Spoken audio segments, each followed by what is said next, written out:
Muito bem, estamos ao vivo para mais uma edição do Me Conte Podcast, aqui diretamente da Expo Empreender Baixada 2023. Evento sensacional, né? Idealizado pela Sendetour, produzido pelo André, gente boa demais, André e Vânia. Abraço para vocês aí, galera gente braba. fera demais.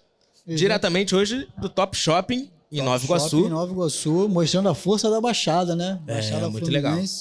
Segunda economia do estado aí, sensacional. Olha, muito importante a gente agradecer a todo mundo que possibilitou com que nós estivéssemos aqui com essa estrutura muito legal montada aqui. Ao André da GSP, a Vânia, que está organizando o evento, ao secretário de Desenvolvimento, Mário Lopes. Muito obrigado a todo mundo que está envolvido aqui. Muito obrigado de verdade a expandir conteúdo, a entregar esse conteúdo para você. E essas pessoas são responsáveis por isso. E agora, cara, nesse papo incrível, a gente tá conversando com uma pessoa aqui que já levou muito meu dinheiro, sem saber. Porque eu sou fã da marca desse cara. Coraçãozinho pra você.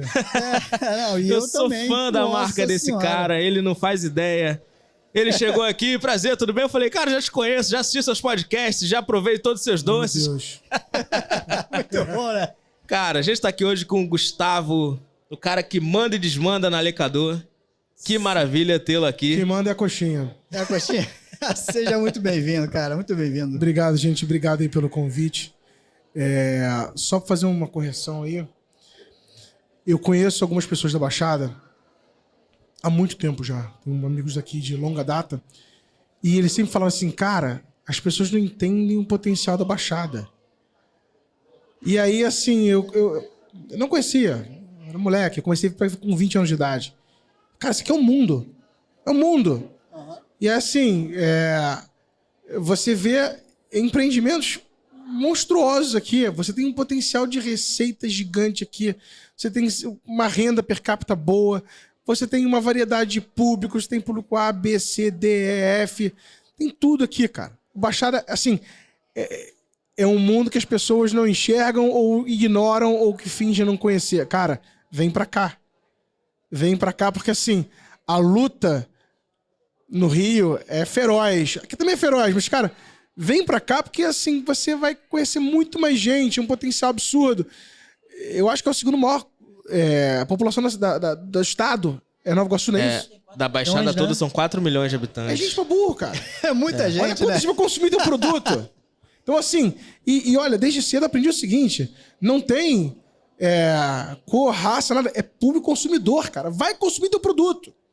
Então, assim, quem não tá aqui, tá pagando toca aí, né? Tá dando mole, né? Mole. Dando mole. Já chega já botando o pé na porta, Não, já dando vem aula, dizer, irmão. não, Baixada é um não, mundo, não. de verdade. Eu sei, e eu concordo. Eu acho sensacional, entendeu? Você olha assim, aí você vem de longe, você vem de São Paulo, eu vou bastante a São Paulo, você passa de avião em cima, malandro, é um universo de gente. É muita gente. Muita gente. Falou tudo, né? Muita construção, muita casinha, né? Coisa pra cara, caceta, é um mercado né? bizarro. Agora mais cedo a gente tava aqui com o Mário, secretário, ele falou que tem um bairro de Nova Iguaçu que é maior do que o Uruguai, de população. Um bairro aqui de Nova Iguaçu maior que o Uruguai. Então, assim, você coloca inteira. isso em percentual, em população em si, cara, potencial gigantesco. A Baixada é fantástica. A gente tem aqui o segundo, o terceiro, a gente fica na briga ali, o maior PIB do estado, que é Caxias, que tá aqui na Baixada.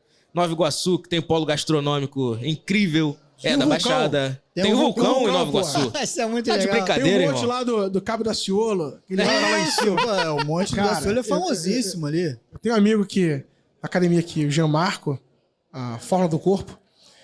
E, cara, ele falou assim, eu gosto de fazer trilha, né? Eu já subi 3 vulcões. Ele falou assim, cara, vamos lá no Nova Iguaçu, no parque lá. Só que tu vai subir por trás da pedreira do shopping, malandro. É bonitão, né? É lindo o negócio. É um transtorno. Cansativo pra cacete, um transtorno. Sim, Quase sim. morri. Umas 3 vezes. Mas é lindo e maravilhoso, cara. Ele é o melhor. Quase morri, foi a melhor, né? Cara, é fantástico, assim. E, assim, nesse papo legal, a gente tá falando do potencial da Baixada. Tem pouco tempo que a Lecador chegou em Caxias, que abriu a loja ali no sinal ali da Unigran Rio, que eu já virei cliente fiel ali. Que loja maravilhosa. Come direto lá, né? Cara, ali, o Lecador é maravilhoso. Não, assim, não é porque você tá aqui, não. Coraçãozinho pra vocês. Dá pra perceber pelo meu tamanho que eu como um pouco. Então, assim, a Lecador faz parte do meu repertório. Cara, A família agradece.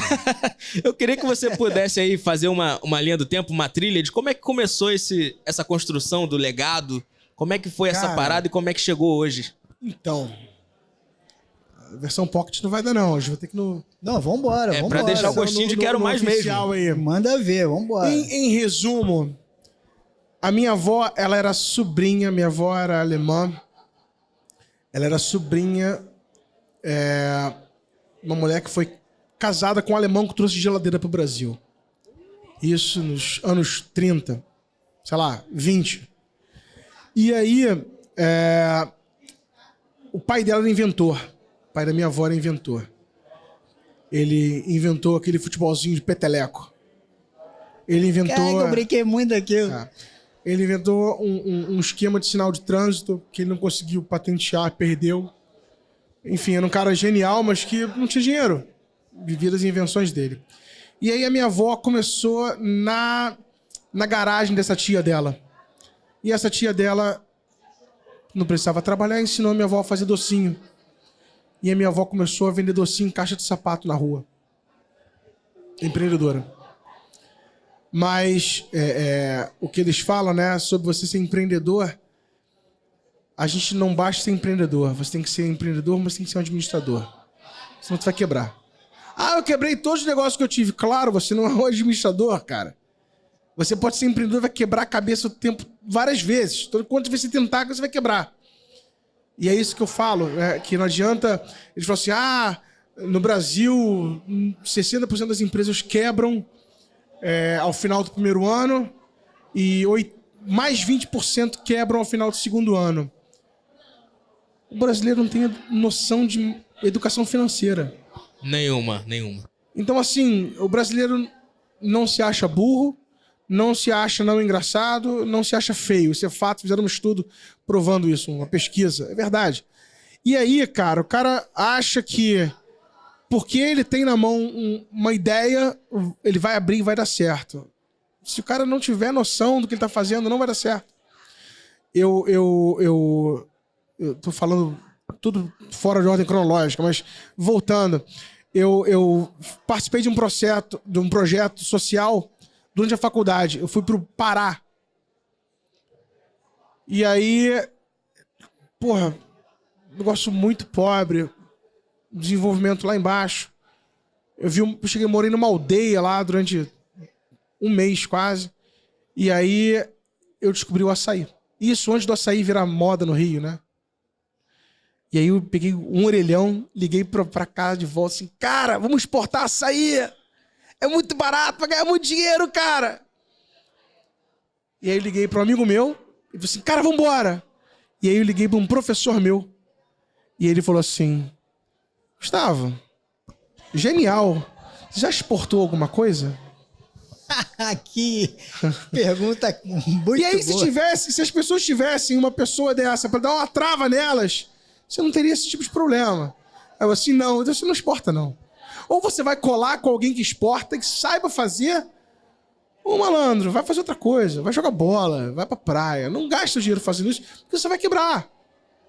Então assim, a gente precisa entender nossas limitações. Eu não sabia fazer. E eu tentar ia dar erro, ia dar merda, sabe? Então, ali eu aprendi que, cara, eu preciso saber o que eu quero e me cercar de pessoas que saibam. Muita gente não tem essa cabeça. Muita gente não pensa dessa forma. Voltando à minha avó. Minha avó começou e aí ela abria, fechava, quebrava, abria, fechava. Mas ela conseguiu fazer um dinheiro. E aí ela começou... Ela sempre teve um negocinho dela, um restaurante, uma casa de chá, uma sapataria, um salão de beleza. Ela abria, fazia dinheiro e quebrava. Ou abria e dava para alguém. E nisso ela... Meu pai puxou isso dela, de querer trabalhar muito. Meu pai, desde muito cedo, ele aprendeu a tocar piano sozinho. Caraca, Ele autodidata era total. Escola Nacional de Música. Minha avó falou assim, vou investir em você. E aí colocou ele, montou uma banda pra ele no Meyer lá. E a banda dele abria baile pra um monte de gente. E aí ele... Pô, vou contar uma história muito longa, meu Deus. Não, E aí mas ele... isso aí, cara. A história é longa demais. E aí ele virou e... Em suma, ele acabou sendo descoberto por uma banda que era famosa na época, que era o Renato e os Blue Caps, que era uma banda famosa no Iê Iê Iê. E os caras gostaram dele, só que eles eram 10 anos mais velhos que meu pai. Meu pai tinha 16. Os caras tinham 26. E aí ele começou participando da gravação do primeiro disco. Os caras... Olha o que é comprometimento, né? Músico na época era tudo vagabundo, né? Então eles marcavam pra chegar às 10 da manhã. Meu pai chegava às 9 no estúdio. Os caras chegavam às 2 da tarde. Caraca, olha Só que ao isso. invés de ele ficar parado, ele começou a fuçar as outras salas de gravação do estúdio pra entender como funcionava. E aí gravou o primeiro disco, ele participou, beleza, legal. Saiu em turnê, primeiro disco. E aí ele tomou um calote do cara que tava organizando a turnê. Aí ele falou assim, olha, nunca mais vou passar por isso na minha vida. A próxima turnê eu vou negociar. Aí os caras depois, porra, tá maluco? Tem 17 anos. Os caras tudo macaco velho. Não, eu vou negociar. Deixa comigo. E aí voltou da primeira turnê pro Rio. Vamos gravar o segundo disco. Marcou às 10 da manhã, meu pai chegou às 9, os caras chegaram às 2 da tarde. Segundo dia, marcou às 10 da manhã, meu pai chegou às 9. Quando os caras chegaram às 2, professor, já gravei o disco todo. Que isso, Só cara. meter a voz. Meu pai era um instrumentista, tinha ouvido absoluto. Ouvido absoluto, pra quem não sabe, Autodidata, ele tudo. consegue Sinistro. captar as notas e entender. Só que era um cara que ele não teve vida. Ele fez disso a vida dele. Ele curtia isso. E aí, os caras assim, como assim tu gravou o disco? Não, o disco tá gravado. O disco vendeu pra cacete. A gravadora fez o quê? Demitiu toda a produção da gravadora, contratou ele como produtor. Isso com 17 anos. Vamos sair em viagem, em turnê, vamos. Eu negocio o cachê agora. Aí começou, a turnê deu certo, parará. No final da primeira turnê, todo mundo comprou carro e apartamento. Com o dinheiro que ele negociou. Voltou pro Rio, gravou mais um disco, deu certo. Aí a gravadora falou assim, vem cá, vou te contratar como diretor de gravadora. Caramba. Isso com 18, 19 anos de idade. Que isso, cara? Que sinistro. Ele era o Condzilla da época. Roberto Carlos gravou com ele, Erasmo Carlos gravou com ele. Porra, que foda. Ele catapultou o Michael Sullivan, que depois Que isso, cara. virou o famoso da Xuxa. E aí, e o Sullivan fala até hoje, né? Cara, foi meu maior parceiro, foi teu pai. E aí, ele um dia tomou uma pernada do dono da gravadora, que eles botaram uma música, meu pai negociava bem. Ele botou a música do Sullivan na novela das 8. E aí o disco bombou, explodiu de vender. Eu falei, vendeu só 100 mil cópias. Não foi isso. Aí ele ficou pau da vida, assim, quer saber? Desisto, cara, quer essa aqui pra mim não. Largou. E aí sentou, ficou 2 dias sem saber o que fazer, porque não sabia fazer nada, não tinha formação, era músico. E aí minha mãe, na época, estava grávida de mim. Não, eu já tinha nascido. Na época, ela estava grávida do meu irmão, ela sentou com o meu pai e falou assim, Zé, comida dá dinheiro. E aí ela sentou, ela trabalhava com a minha avó, com a mãe do meu pai, numa lojinha na Piedade. E aí, meu pai sentou e falou assim, cara, mas lembra que eu te falei que já fez isso antes? Não. Sim. Ele procurou um cara que sacava tudo de comida na época.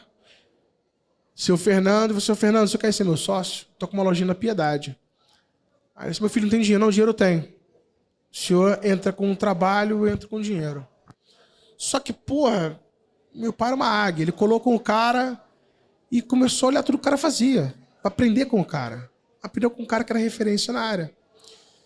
E aí, ele falou assim, e era um cara de trato difícil, o senhor Fernando. Ele falou assim, eu vou atorar esse cara pelo tempo que eu precisar. Depois eu saio fora.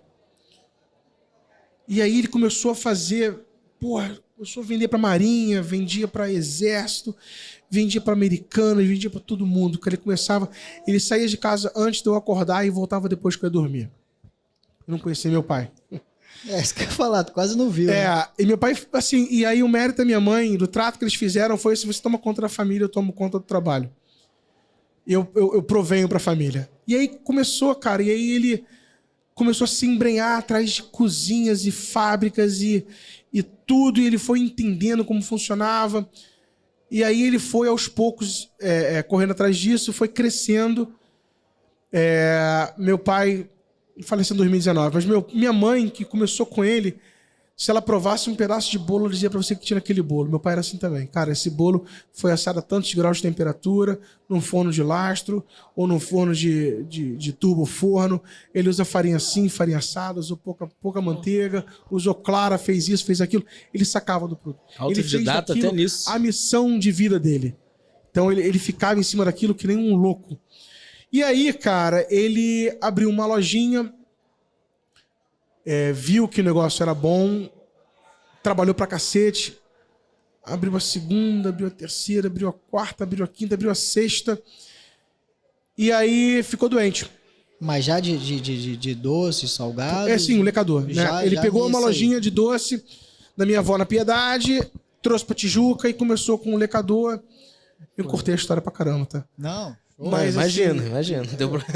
Eu vou aguardar o convite completo para contar a história. Com certeza. Mas aí ele, desde cedo, desde sempre, ele era um cara muito exigente.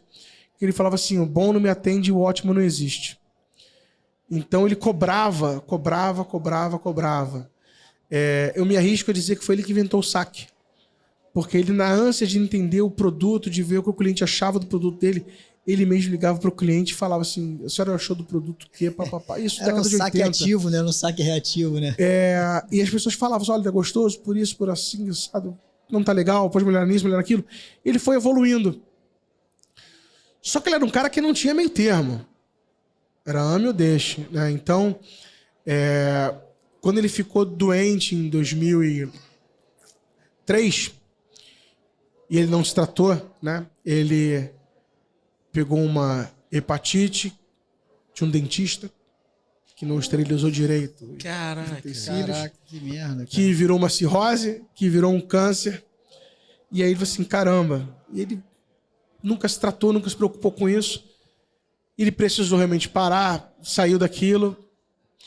E ele botou a gente pra trabalhar com ele. E aí, malandro, eu saía pra trabalhar às 7 da manhã, abri o escritório. Se eu chegasse em casa antes das 8 da noite, ele falou assim... Ué, já? Tá fazendo o que aqui? É festa hoje? Teu aniversário? Tu vai casar? Uma vez ele chega em casa, eram 8h30. Ele falou assim... Me empresta $1 milhão? Aí eu assim... Eu olhei pra ele e comecei a rir, né? Não, sério, me empresta $1 milhão.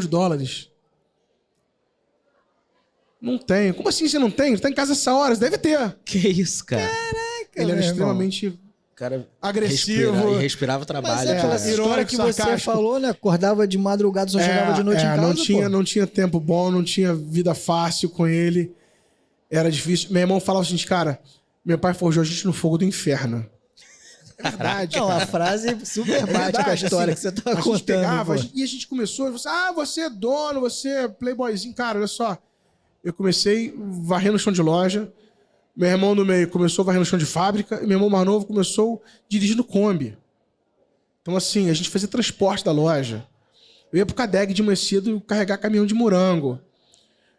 Kombi de morango, né? A gente comprava morango no Cadeg. Então, a gente nunca teve vida fácil. A gente sempre teve muita cobrança em cima. A forma como a gente foi criado, inclusive, eu acho que hoje meu pai seria cancelado fatalmente. Eu sou cancelado toda semana. Mas assim, meu pai seria cancelado fatalmente, porque é muito difícil. Uma vez eu estudei no São Bento, né? Eu fui expulso do São Bento. Péssimo. Acontece. Meu pai chegou na escola e aí, antes de ser expulso, eu fui suspenso. E aí a minha mãe chegou no coordenador e falou assim, olha, eu queria falar com o professor que suspendeu meu filho. E aí eu não falei nada, né? Quem falou... Sabe o seguinte, quem falou foi a mãe de um amigo, que virou pra mãe e falou assim, pô, ele foi suspenso por causa do professor. Minha mãe foi na escola e falou assim, olha, eu não sabia o que tinha acontecido, ela foi saber o que aconteceu, ele vai tomar surra em casa. Falou assim, ele vai tomar surra em casa, porque ele não sabe o quanto o pai dele trabalha pra botar dinheiro em casa, pra ele pagar uma boa escola pra ele. Hoje isso não existe mais. Hoje os pais são coitadinho do meu filho, o que ele fez, coitadinho... Cara, não tem essa. Tá errado, tá errado. Independente de quem você seja, onde você esteja, você vai estar errado. Você vai aprender com humildade e disciplina como as coisas funcionam. E demos gente, tá? Ninguém virou maluco, ninguém... a gente continua trabalhando pra cacete. Deu certo. Deu certo. Né? Assim, eu imagino, até hoje deu certo. Mas assim, eu acho que a lição que fica é que a gente precisa equilibrar um pouco mais as coisas, tá? Tem que ter um equilíbrio. Minha avó morreu de doença porque não tratou. Meu pai morreu de doença porque não tratou. Meu pai, né, curtiu a vida no final, tá? Mas eu acho que tem que ter um equilíbrio. Ah, vou empreender, vou fazer isso, fazer aquilo, mas, cara, equilibra.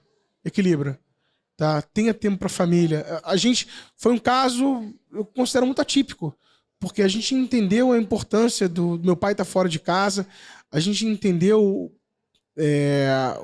os ensinamentos dele. A Chinela cantava em casa. Você tocou num ponto muito importante. O acordo dele com a sua mãe fez isso Sim. possível, porque ela devia deixar a todo momento claro, ó, seu pai tá saindo agora, para que você tenha essa bicicleta, meu pai nunca aqui. foi assistir uma competição de natação, nunca foi nada, porque eu entendia. Eu não recriminava. Eu entendia e eu assim, cara, faz parte. Faz parte. Eu sei que é assim. Precisa que alguém faça, que alguém dê o sangue por isso aqui. Então, assim, as pessoas hoje não têm muito essa ciência. Outro dia eu conversei com um cara e o cara falou assim, pô, minha mulher tá enlouquecida comigo porque eu tô trabalhando muito. Assim, cara, explica pra ela que você precisa fazer isso. Dosa um pouco mais, dá um pouco mais de atenção pra ela, mas, cara, todas as histórias de empreendedorismo, elas têm alguns fatores em comum, né? Sangue, suor e lágrimas, sacrifício. Não tem... a não ser que você descubra um negócio que você encontre petróleo no teu quintal. Não tem fórmula mágica, mas né? qualquer coisa que você vai fazer vai ter que se desgastar, trabalhar, cara. Não tem jeito. Não tem fórmula mágica, sabe? Não, você ganha Mega Sena. Mas mesmo assim não é perene, não é repetitivo, né? Mas 99,9999 nos casos, tu vai ter que trabalhar pra cacete. Você tocou num ponto muito, muito legal. A quantidade de horas trabalhadas de empreendedores de sucesso perenes, que continuam no sucesso, continuam crescendo, que não são modinha, como é o caso de vocês. Pega o livro do... Tem um livro interessante, o Outliers, né? Que ele tem a teoria das 10.000 horas. Você, para se tornar uma referência, uma sumidade naquilo que você faz, você tem que ter gasto pelo menos 10.000 horas da sua vida. E aí, quando o cara gasta 10.000 horas da vida, o cara virou brabo, o cara virou referência. O cara tem que ser escutado, o cara tem que ser ouvido, o cara tem que falar para as pessoas, porque ele entende do negócio, entende daquilo que ele fez. E não há quem aprenda no YouTube ou quem chegou agora que vai falar assim, esse cara tá errado. Esse cara apanhou, treinou, testou, estudou, malandro, e assim, contra isso não tem como você ir contra. Pode até ser que o negócio mude e o cara esteja com um modelo antigo, mas ele gastou 10.000 horas da vida, dedicou 10.000 horas da vida dele naquilo. É muito tempo, cara. É muita raça de tempo. Cara, é incrível. E assim, o que você poderia deixar de lição aí pra galera que... Brasileiro é muito criativo, né? Empreendedor nato, tá na veia.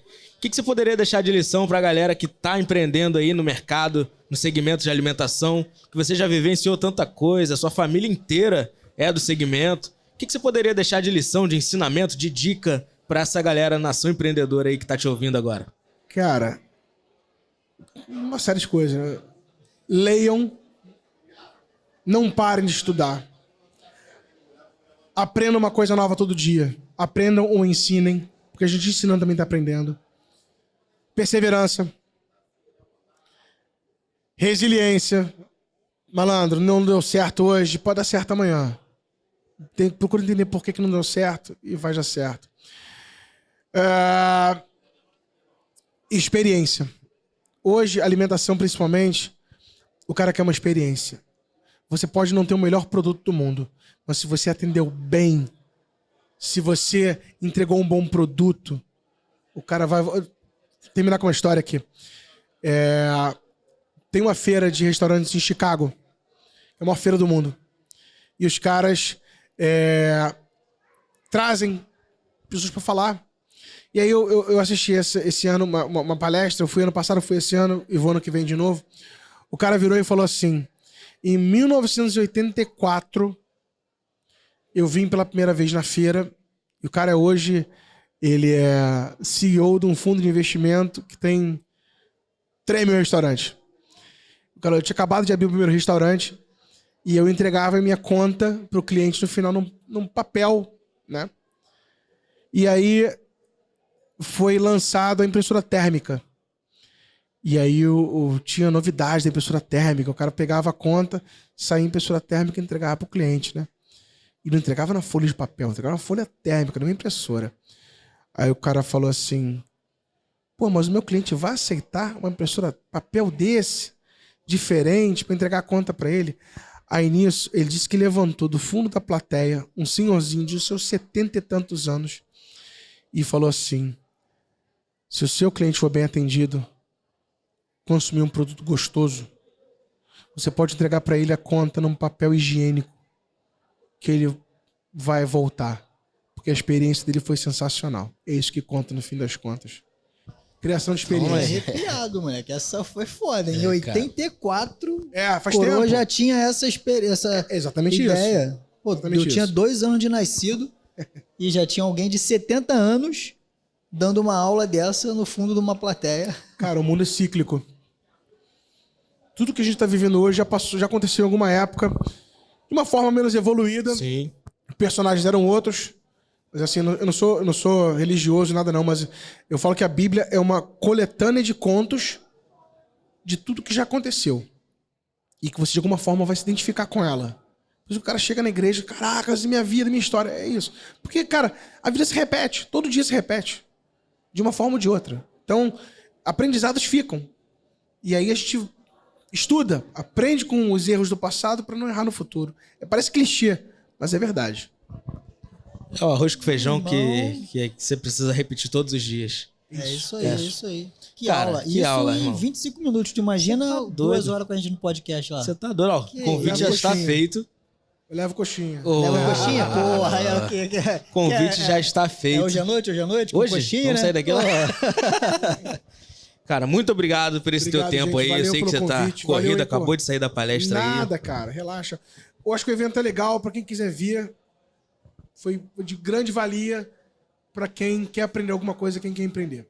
Cara, obrigado. Show de bola. Você que tá assistindo a gente aí, muito obrigado pela sua presença. Estamos aqui diretamente da Expo Empreender Baixada 2023 em Nova Iguaçu. E muito obrigado pela sua audiência, pela sua participação. Até o próximo. Até mais. Valeu, tchau, tchau. Valeu.